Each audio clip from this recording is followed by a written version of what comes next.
welcome back to the Around the Countries series with the Accommodation Show. I am super pumped to be joined by Suresh Subramaniam. I knew I wasn't gonna get that one right on the first go. Welcome to the show. Hi. Very, very nice to meet you, bud. Yeah, great to meet you as well. So we haven't met before today.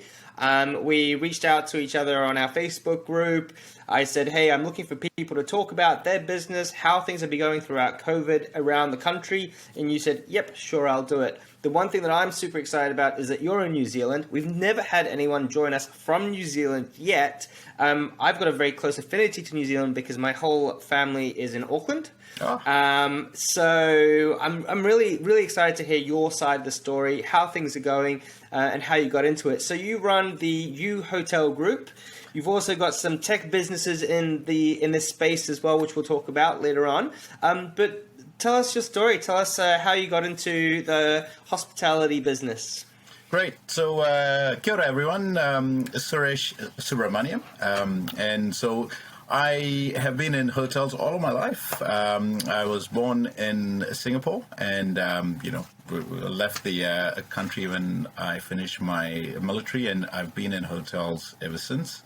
My last few roles was running hotels as a general manager for Accor Hotels, where I was based in Thailand. So I was in Thailand for about 5 years, from 2013 to 2018. And I was also the Novotel brand manager for Thailand, Vietnam, Laos, Cambodia, Philippines, Korea, Japan, which was a really, really exciting role. But in 2018, we sort of decided to up sticks and leave the whole expat life, because the kids were obviously getting to an age where we needed for them to obviously have some time back home. So I decided to come to Wellington and start my own company up here with a small 13-room hotel that my wife and I ran by ourselves.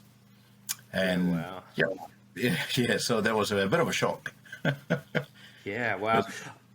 Look, the questions just start. There's just so many questions about your career and where you started. Because I am going to have to ask questions about that, because obviously Accor and Novotel, huge groups.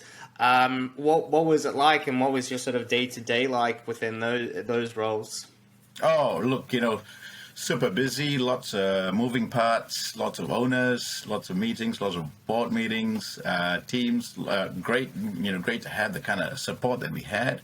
You had a team of revenue managers and directors of sales and marketing, and social media teams and digital marketing managers, and people coming out of every area, I suppose, which was really, really cool. And it was great to have the opportunity to also travel to the many regions as well, and to be exposed to a lot of brand heavy stuff. So there was a lot of meetings with people in Paris, because that's where the Accor head office was, and also being really involved in a lot of the decisions that we made for hotels in that region. Yeah, right. Okay. So you were looking at how to sort of get the brand in front of the guests. Is that what the branding sort of role was with the Accor Group? Yeah, so it was actually dual. So it was getting in front of the guest and obviously having a brand that you could sell to owners as well. So, people who had sort of asset and they want to put a brand on it, and they normally go to a tender with either 3 or 4 different hotel companies. And so being on top, to making sure that we were ahead in technology and processes and all of those different things was really, really important as well. Yeah, fascinating. So I guess operationally, so when you were doing that role, it wouldn't be so much operations of a particular hotel. With your previous job before that, were you in operationally? You said you were GM? Yes. Yep. So very, very operational, really hands-on. A different story over there in Asia as it was here. I mean, I learned a lot of things there. When I went to Asia at first, I never had a secretary before, so it was quite interesting. The first day in India when we left from here, And when then my secretary asked me, so what would you like to do? What do you like me to do? And I went, I don't know. I don't know. I'd never worked with a security team here. I was the GM at the Mercure here, which was the Mercure right in the heart of Auckland, and we didn't have any security or anything like that. So there were things that I had to learn. There were really it was such a huge learning curve, which was actually exciting because you learn all parts of that, which was really good. So, right, so you've got these roles, you're working for bigger groups, learning an awful lot. So you've got the branding side, you've got the operational side, but being at a higher level as well, taking that huge step back into, you know what, I'm an entrepreneur at heart. I'm going to go and do my own thing. I understand how it all works, but then going in and I guess understanding that there's so much more pressure when you don't have all those teams, when you don't have all those networks, when you don't have someone paying or ultimately securing your wages at the end of the day, even though you do have that responsibility, and then you're doing it yourself. So I would love to know I know obviously you were trying to move countries and you probably could have found a job in New Zealand doing this sort of thing for somebody else, but I guess there was some sort of rationale behind, one, did you choose your location and then find the hotel, or did you say, I want a hotel, and then you looked all over the world and you went, all right, we're going to move here? How did that look? No, look, I think I'd done the corporate thing quite a bit. Missed actually seeing the kids actually grow up because it was very early starts, very late finishes. You're working 6-7 days a week usually. There's a lot of travel. So I really want to take a step back and really want to do something for myself as well. So it was just a good time and it was just a good opportunity. And in terms of opportunity as well, we had worked in Wellington before, so we sort of knew the city, we sort of knew the feel and what was actually happening, and there was a really good opportunity, so we sort of jumped at that, and that's how it sort of happened. So great. Yeah. So that was 2018, so roughly about 4 years ago that you started in Wellington, and you started with the one place and built that up, and I think you told me earlier on that now you've expanded that particular business. Yeah, so like with all small things, so so my wife and I worked in it ourselves just to get a really good feel as to what independent hoteliers actually went through, and so it was really good for us to actually do that without any extra assistance. So we didn't even have a housekeeper for, I think, the first 6 months or so. So you were down on the tools actually going in and cleaning. Absolutely, mate.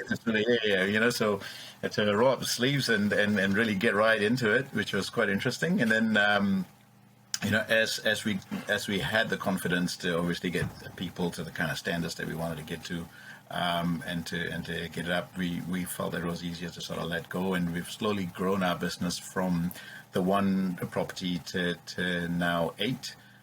We just opened up Nelson last month, so which is our first property in the South Island, where the rest of them are in the Wellington and the Wellington region. Wow. So I'm going to go back. I'll go and ask you about COVID and how that all went down. But I'm really curious. And because we're a community about sharing and the entrepreneurial spirit and doing this sort of thing, and people have got all sorts of different backgrounds to get to where they are, and they've got different ambitions. When you started in Wellington in 2018, were you like, yeah, I'm going to have 8 in the next 4 years? Or is it sort of a natural thing where you're just like, let's keep going, let's experiment? What goes through your head in terms of your dream and your vision? Or are you thinking like, I'm going to have 20 hotels and really grow this thing to be huge?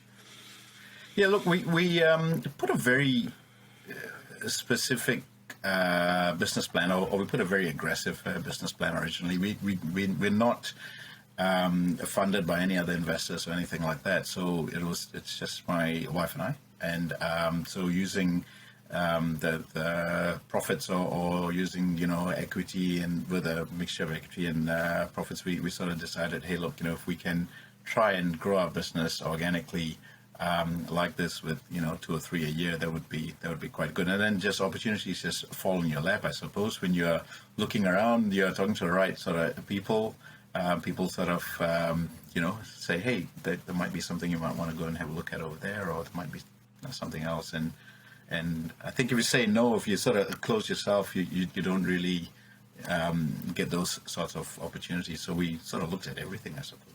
So I take it you're a little bit further along from having to go and clean the toilets and and do the rooms right now. You'd be surprised. My children are experts now. They're housekeeping champions as well, because COVID's obviously I've done a few things there. Okay, right. Okay, so I think this is great. So COVID hits, right, and changes everything. Where was the business at in sort of that February, March 2020? Yeah, so we're really going well, really going gangbusters. Hotels were doing really well.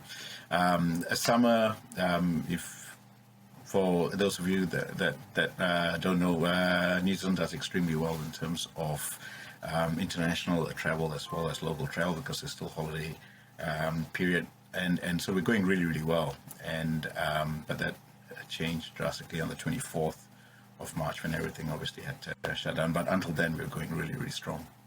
Right. And how many businesses did you have in your portfolio at that stage? Was it the 8 or? No, we had 7 at that stage. Okay, so you picked one in between. Okay, so in your terms of your plans for growth, because you said you had a pretty aggressive strategy and you had it all sort of mapped out, you seem like a kind of person that would have a pretty succinct plan as to where you're going to next. Did it really put the brakes on, and did you have to reverse everything and go, oh no, we're not going to do that, and pivot? We love the word pivot, but what was that like, kind of figuring out the next step? Oh, yeah, definitely turned the handbrakes on there. We had a very aggressive plan to at least put another 5 or 6 more last year, and that was managed as well as owned. But yeah, that wasn't happening. So we took a very cautious approach and really looked at different ways that we could use businesses, and so that's what happened last year. So, which was really interesting. It was good to obviously be able to really react immediately as well. Yeah. So I guess that at that point as well, once the pandemic hits, that's when your real entrepreneurial spirit actually kicks in, because that's when you really have to work twice as hard or 3 times as hard, because before you had a plan, you knew what you were going to do, you're just kind of replicating and growing and changing with that plan. But here you go, something completely different that wasn't expected, and then you have to go, all right, how do we make this work? What was that like for you? Was it hey, we're just going to go into hibernation mode, or we're going to try to pivot and find new industries to attack, or how did that planning stage go, and how did that look? Look, it went really well. I mean, obviously, it's very daunting when something like this happens. But I was very fortunate in the past to be sort of exposed to a similar situation in Thailand, actually, where the lockdown or there was a Bangkok lockdown because of the coup back in 2013, and it went on all the way until July of 2014, so which was a good 7 or 8 months. And so a lot of the strategies that we used there, we sort of scaled that back and really looked at how we could look at the businesses and really turning those things on. So we did a lot of that by sort of getting a few long-term stays, reaching out to other networks like people who needed emergency housing, for example, and so on and so forth. So we still managed to keep quite a few things alive over that period. And when you say that period, I guess we're still dealing with it now. I know a lot of operators in New Zealand that are struggling, and they've been struggling ever since the pandemic started, because they were quite reliant on international guests, and especially city-centered places like in Auckland and things like that, where they just can't get that capacity up. Even if they are recruiting people locally, there's just not enough people around. Are you still feeling the effects of that? Oh, absolutely. Look, it's nowhere near as great as it was. So it'll take a few years. We're really conscious of that. But there's still stuff around, and I think really doing the audits and making sure that you're really representing yourself in the best light in every different facet, whether it's going to be social media, whether it's going to be on the OLTAs, or whether it's going to be a direct, whether it's going to be wherever. Just really pushing all of those things, really getting out all of the packages. I think you stand a much higher chance then, and that's what we decided to basically do, where we just decided that this was a good opportunity for us to really do an audit on every part of it, so that we could actually push ourselves. So I do want to go back to packages in a second. You say packages. When you say packages, was there anything in particular that you mean? Well, all of a sudden it became a drive market as opposed to a fly-in market. So, doing things around that, car parking here in the city is a bit of a premium.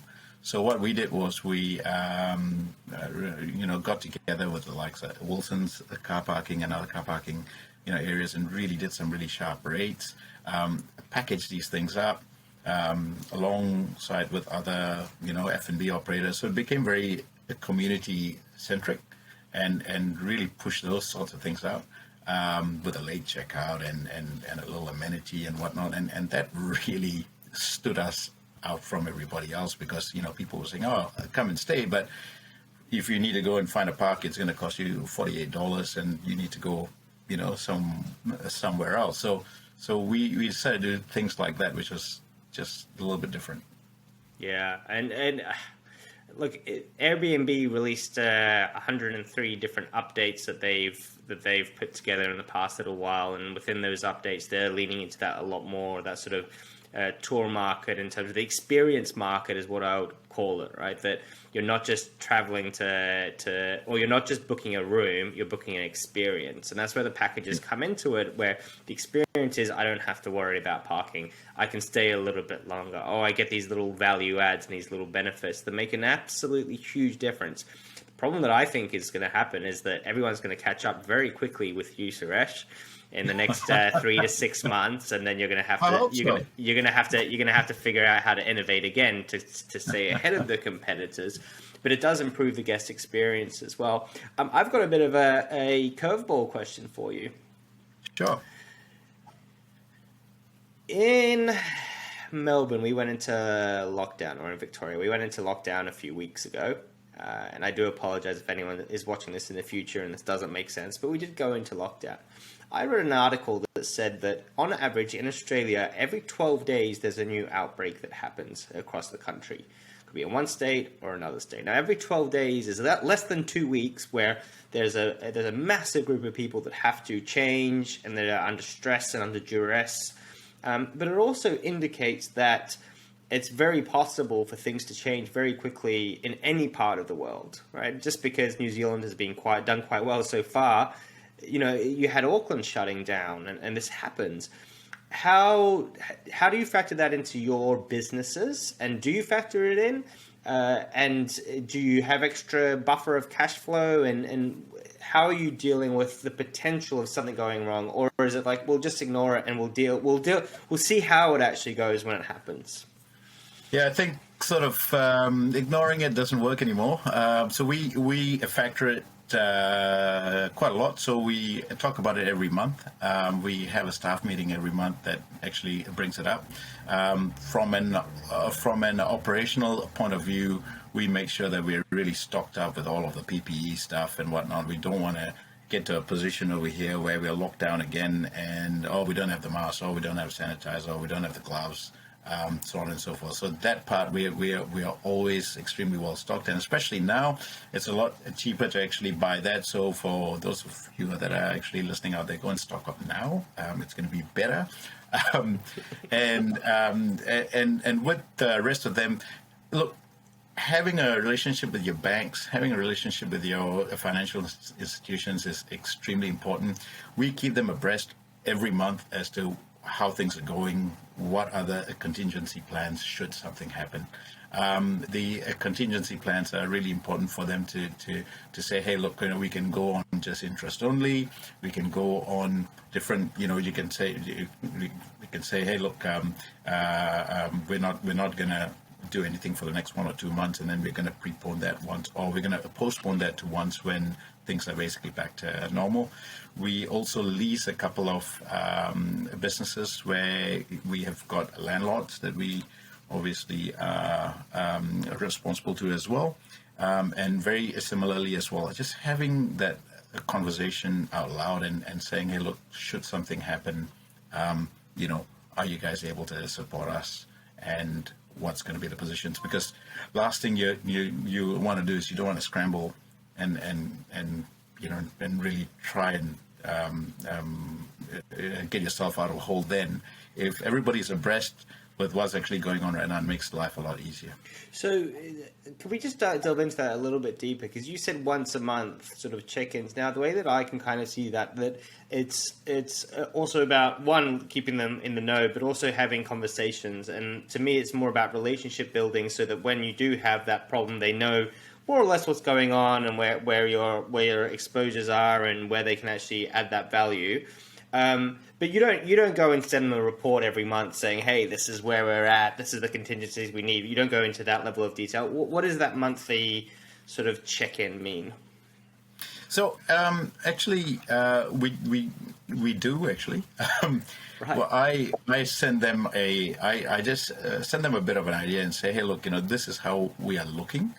This is especially with the banks part. Because last thing you want to do is for them to basically turn around and say, hey, look, we can't help you because you haven't told us, and we're very careful about that. So that monthly check-in is just a good idea to just say, hey, look, this is what we're looking like we're actually going to be doing. We should be all right. Should something happen, we'll obviously let you know after that. So we do actually let them know. We actually give them a little bit more information. So is that a phone call? Is that an email with spreadsheets? What does that particular part look like?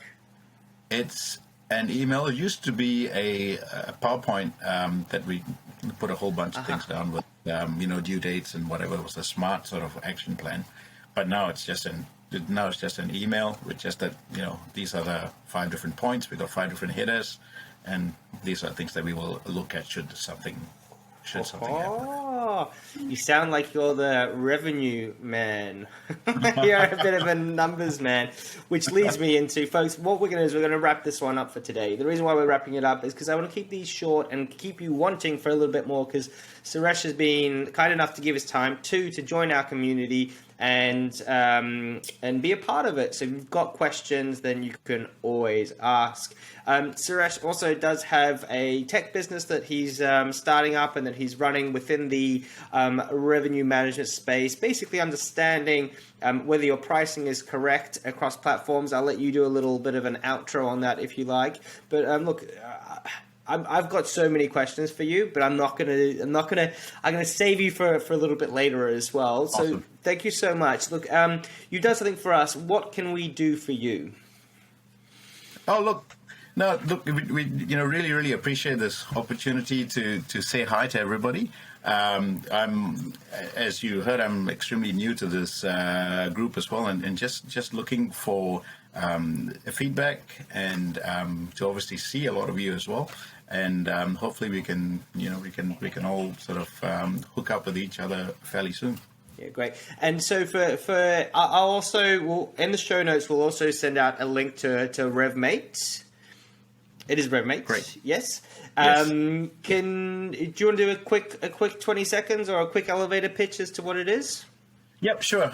So when we decided to come back here, and like I said before, wife and I were basically working throughout the day, and what we found is that we didn't have time to look at the pricing and revenue for the revenue strategies at all, and we had no idea what our competition was actually doing.